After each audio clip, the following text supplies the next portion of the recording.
Okay, today we are going to be looking at common factors. So yesterday we looked at multiples and today we're looking at factors. Now this is one of the things that I'm asked the most about when you're doing your mental maths. I think we keep forgetting what a factor is. So I thought it was worth spending a little bit of time recapping what they are so we can feel a little bit more confident. Okay, so it says to find all the factors of a number and common factors of two numbers. Okay. So when we're finding a factor of a number, and it says it on the page here, factors are numbers that divide exactly into another number. Two or more numbers may have common factors as well as one. Remember, one is going to be a common factor to any number because any number divides by one, doesn't it? Okay. The largest that we can find is the highest common factor. I'll show you what it means. There's some examples there in the book. So if we're looking for factors of 12 and factors of 30, okay. Now when we start, I'll talk you through how to find 12. When we start, what I think we should always do is start with 1 and 12. Okay, they go together. 1 is in every number and itself. Okay, and then work up. Does 2 go into 12? Oh yes, it does. What do we times 2 by? 6. Okay. Does 3 go into 12? Oh yes, it does. What do we times it by? 4. So we've already got 4, so now we're going to try 5. Does 5 go into it? Does 6 go into it? It does, but we already have it. So therefore, we've got all of those factors there. That's how you work along methodically to... Dear me, got a dog in the way. Hattie, go away.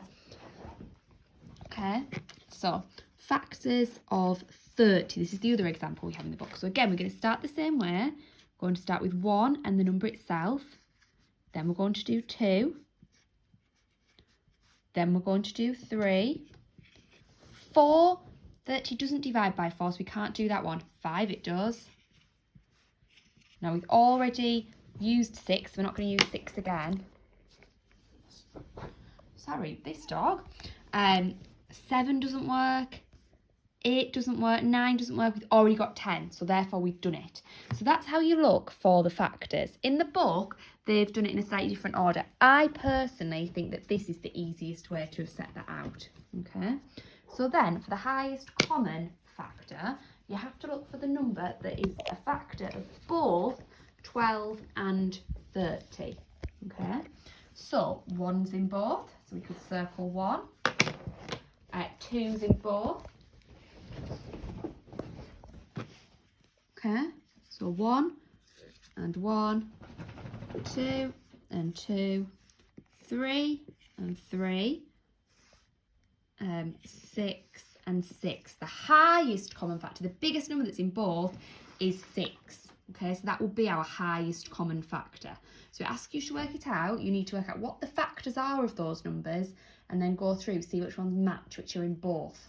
Okay. So let's have a look what it asks you to do. Copy and complete the second factor in each pair.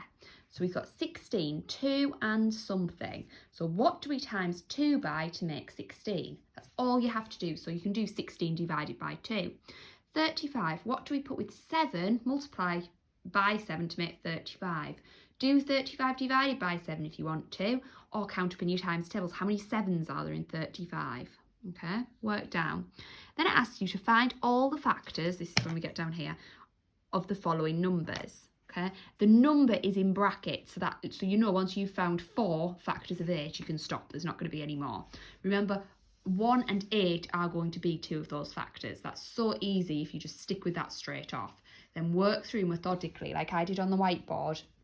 It's the best way to do it. Be a little bit trickier. It's asking you to find all those factors. So like I did on the board, work through it that way, okay? And then once you've checked all the numbers, you know. Highest common factors. So again, you'll have to find all the factors of 6 on this one, all the factors of 9, and then find the highest one that's in both. It must be in both to be the... Oh, it doesn't actually ask you for the highest there. Sorry, it just says for common factors.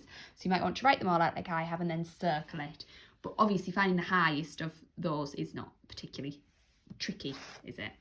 Okay.